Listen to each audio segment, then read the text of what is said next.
It's easy to relate to. It's just a family trying to get by after, everyone's worst nightmare as a parent. And we all think, if you're a parent, you all think one time or another what it'd be like for your kids to grow up if you weren't around. And it's one of my biggest fears as a parent. And I think it relates to everybody, even if you haven't got kids. It's just about living life to the full and what you can give and how a family can come together in grief or in tragedy.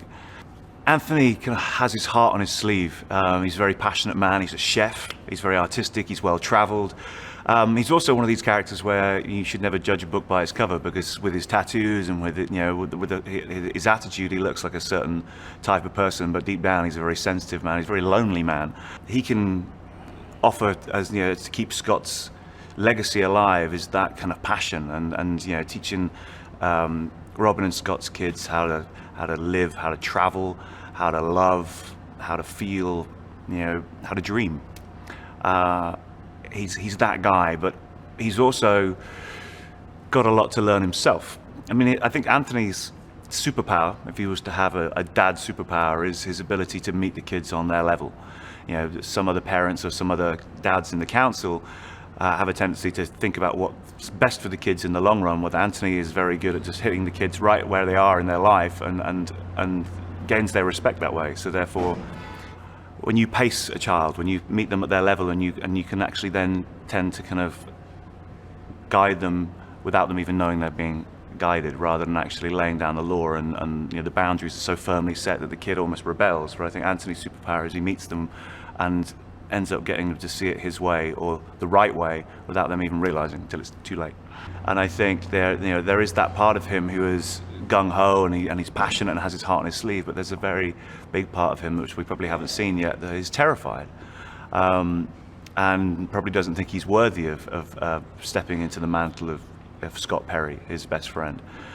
And that's what I think is fascinating about the show in general, is it's about Scott choosing these dads that all have different facets of him within them, and it's about keeping his memory alive, his legacy alive. And Anthony is very much his best friend, has grown up with him, so he's the one that's more similar to Scott in his personality. But he also, I think there is that thing where it's so close to the bone, it's sometimes too tough for Anthony. And ultimately the big secret that he's keeping, being Luly's father, is the deal breaker for him, and I think that's what can make him want to run away rather than face his demons. No, but I think what's interesting about just life in general is life is funny. We all mess up, and the fact that we're all so different, but yet in life there's so many circumstances that are so similar for each and every one of us. And when things happen, we can all relate to them. We can find it funny. When you're suffering from cancer and everyone every day is coming up to you going, "How do you feel? How are you?" You're not always going to be sullen about it. Your life is every day to you, so therefore you start to see the humor in it. And it's weird to say that out loud, to find humor within grief, but it's within all of us. And I think that's what Council of Dads captures.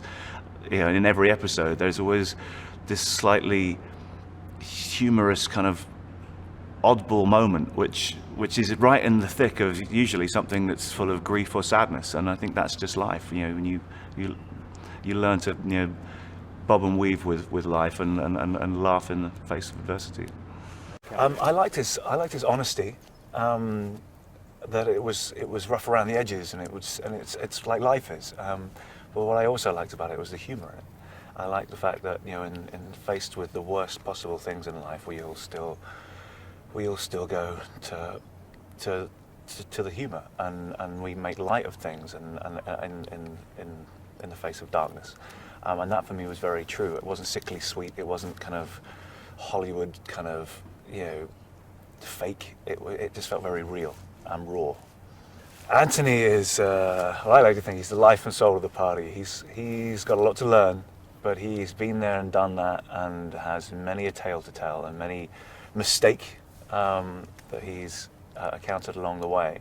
But with every mistake, whenever you're knocked down, you get back up again and you learn from it. And I think he has a lot of wisdom to impart on Scott's children. But yeah, he's a chef. He's very impulsive. He holds his heart on his sleeve. And he's at the moment, at the very beginning of the story, he's very much like your fun uncle, the funkle. He needs to learn some boundaries and some responsibility, and But he's also a bit of an anchor for Scott, I think, being his oldest friend. And when he comes back in, no one really knows you like your old friends. And I think he kind of is very much a linchpin for Scott in the story. And going forwards, I think he will be for Robin too. Well, Anthony knows Scott before he'd even met Robin, and that's the connection that he knew Scott in the hard, dark times when he was a single father, bringing up Lavelle. Anthony was on the scene then. They met as oyster shuckers in the crab shack, and they have a history together that supersedes Robin's marriage to him. And I think that gives a nice dynamic in the script as well, because it connects him with Luly and Michelle in the story, and whereas Robin has Oliver as a shoulder to cry on, Scott really has Anthony. But going forward as well, I think what's nice is that the idea is to impart Scott's wisdom on his children and to be the voice of Scott. And I think there's no one better in the story right now than Anthony, because he grew up with him.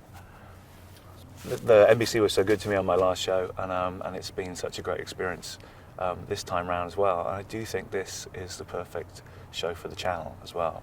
They kind of know how to do joy. They know how to kind of make this, and I think it's going to be good as well, because I think it is unlike anything they've got on the channel right now. They've got a lot of family dramas, but they've got nothing that's really raw like this one. That kind of somehow it doesn't just pull at your heartstrings in a gimmicky way. It kind of resonates. And I think it's about time we had a show like this on. And who better to put it on than one of the major networks on American TV, which is NBC. Great. I just want to share a little snapshot of life, and I want it to be as honest as possible. I want it to be as true and somehow inspirational, because that's what you can show in a TV show. It can just inspire you a little bit, just to kind of, if I can be in a drama that can make you just hug your kids a little bit tighter, or you can look at your partner in a new way, or you can look at the stars, that they're there every day, and just look up and see it and just see life for a second. And I feel like I've done my job well. Just the little things, because I always believe in life there's no such thing as perfection, but you get moments every day. And if you can just stop and see a moment of perfection, whether it be the stars, whether it be your kid's first day at school, or some of the bad stuff that happens, it's nice that you can just take a step back and just appreciate what it is to be alive.